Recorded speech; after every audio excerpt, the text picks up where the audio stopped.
12 മണിക്കൂറോളം നീണ്ടുനിന്ന ചർച്ചയ്ക്കൊടുവിൽ ലോക്സഭയിൽ വഖഫ് നിയമ ഭേദഗതി ബില്ല് പാസ്സായിരിക്കുകയാണ്.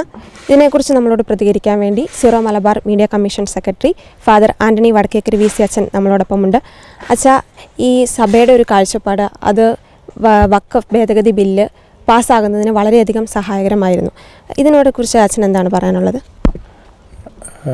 ഇന്ത്യയുടെ ഭരണഘടന പൗരന്മാർക്ക് ഉറപ്പ് നൽകുന്ന സ്വന്തമായ സ്വത്ത് റവന്യൂ അവകാശങ്ങളോടുകൂടെ സംരക്ഷിക്കാനുള്ള അവകാശത്തിന്മേലുള്ള ഒരു കടന്നുകയറ്റമാണ് ഒരു മതനിയമം എന്ന് തന്നെ പറയേണ്ടി വരുന്ന വഖഫ് ബില്ലിൽ വഖഫിൻ്റെ ചില നിയമങ്ങളിലുണ്ടായിരുന്നത്.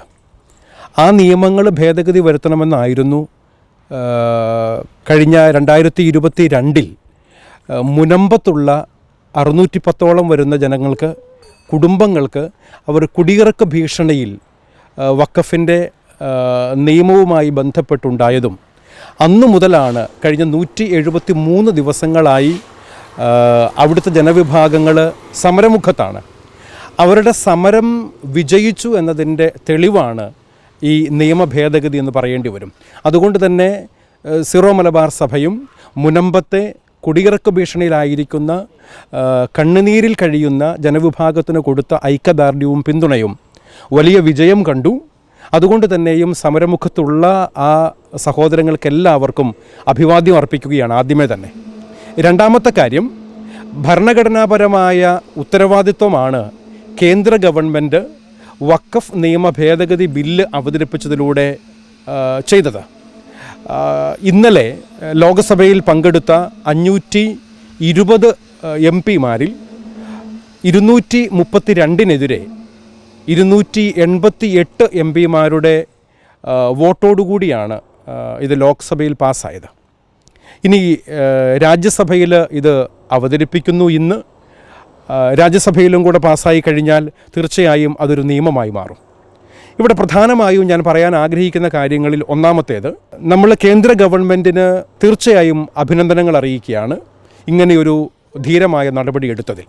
കേന്ദ്ര ഗവൺമെൻറ് നമ്മൾ കൊടുക്കുന്ന ഈ അഭിനന്ദനം ഏതെങ്കിലും രാഷ്ട്രീയ കക്ഷികൾക്കോ ഏതെങ്കിലും മുന്നണികൾക്കോ ഉള്ള ഒരു പിന്തുണയായി ആരും ദയവ് ചെയ്ത് വ്യാഖ്യാനിക്കരുത് എന്ന് ആദ്യമേ തന്നെ ഓർമ്മപ്പെടുത്തട്ടെ.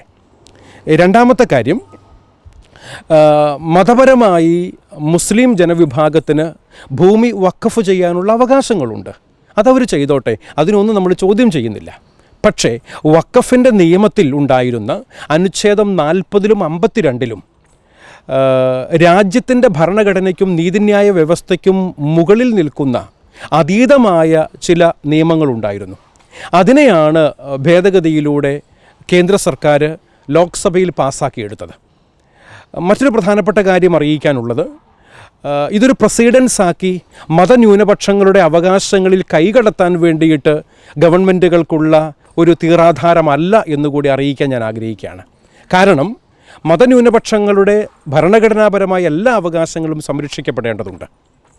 അതുകൊണ്ട് തന്നെയും ഇപ്രകാരമുള്ള കാര്യങ്ങളൊന്നും അതിനെ ബാധിക്കേണ്ട കാര്യമല്ല. മതനിയമങ്ങൾ രാജ്യ നിയമങ്ങൾക്ക് മുകളിലാകാൻ പാടില്ല എന്നുള്ളതാണ് സുചിന്തിതമായി ഈ കാര്യവുമായി ബന്ധപ്പെട്ട് പറയാനുള്ള പ്രധാനപ്പെട്ട ഒരു കാര്യം. ഒപ്പം കൂട്ടിച്ചേർക്കാനുള്ളത്, കേരള കത്തോലിക്ക മെത്രാൻ സമിതിയും അതുപോലെ ഭാരത മെത്രാൻ കത്തോലിക്ക സമിതിയും കൃത്യമായി ജനപ്രതിനിധികളായ MP-മാരോടൊരു നിർദ്ദേശം വച്ചിരുന്നു.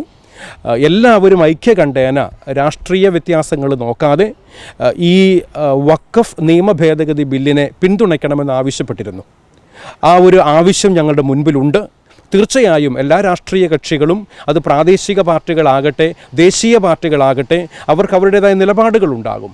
പക്ഷേ എന്തുതന്നെയായാലും ജനങ്ങളുടെ ആവശ്യത്തിന് മുൻപിൽ ജനപക്ഷത്ത് നിന്നുകൊണ്ട് ഒരു തീരുമാനം എടുക്കുകയും ഇതിനെ പരിഗണിക്കുകയും ഇതിന് അനുകൂലമായി കൈ ഉയർത്തുകയും വോട്ട് ചെയ്യുകയും വേണമെന്നുള്ളതായിരുന്നു നമ്മുടെ ആവശ്യം. ഏതായാലും ഇതുമായി ബന്ധപ്പെട്ട് കൃത്യതയോടുകൂടെ തന്നെ സഭ നിലപാടറിയിക്കുകയാണ്. നിയമ ഭേദഗതിയിൽ സർക്കാരിനെ അഭിനന്ദിക്കുന്നു. ഇതിനുവേണ്ടി പോരാട്ടം നടത്തിയ മുനമ്പത്തെ ജനവിഭാഗങ്ങൾക്ക് ഐക്യദാർഢ്യം പ്രഖ്യാപിക്കുന്നു. അവരും തീർച്ചയായും അഭിനന്ദനം അറിയിക്കുന്നു. ഇത് കേവലം മുനമ്പത്തിൻ്റെ മാത്രം പ്രശ്നമല്ല കേട്ടോ.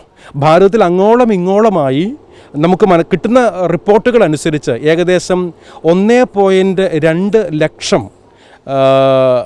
കോടി രൂപ വിലമതിക്കപ്പെടുന്ന 9.4 ലക്ഷത്തോളം ഏക്കർ ഭൂമിയാണ് വഖഫ് ബോർഡുകളുടെ നിയന്ത്രണത്തിൽ വന്നിരിക്കുന്നത്. എന്ന് പറഞ്ഞാൽ ഒരുപക്ഷെ നമ്മളിത് മനസ്സിലാക്കുമ്പോൾ ഇന്ത്യ ഗവൺമെൻറ്റിൻ്റെ പ്രതിരോധ മന്ത്രാലയത്തിനോ അതുമല്ലെങ്കിൽ ഇന്ത്യ ഗവൺമെൻറ് മറ്റ് സ്ഥാപനങ്ങൾക്കോ ഉള്ളതിനോട് ചേർന്ന് നിൽക്കുന്ന തരത്തിൽ അത്രമാത്രം വലിയൊരു ഭൂമിയുടെ നിയന്ത്രണ അവകാശം വഖഫ് ബോർഡിനുണ്ട് എന്നുള്ളതാണ്. അതൊന്നും നമ്മുടെ പ്രശ്നമേ അല്ല കേട്ടോ, ഞാൻ ചൂണ്ടിക്കാണിച്ചു എന്ന് മാത്രമേ ഉള്ളൂ. അത്രമാത്രം ഭൂസ്വത്തിൻ്റെ നിയന്ത്രണാധികാരമുള്ള വഖഫ് ബോർഡ് എന്തിനാണ് ഈ പാവപ്പെട്ട മനുഷ്യരുടെ ഭൂമി പിടിച്ചു പറിക്കുന്നു എന്നുള്ളതാണ് നമ്മുടെ ചോദ്യം.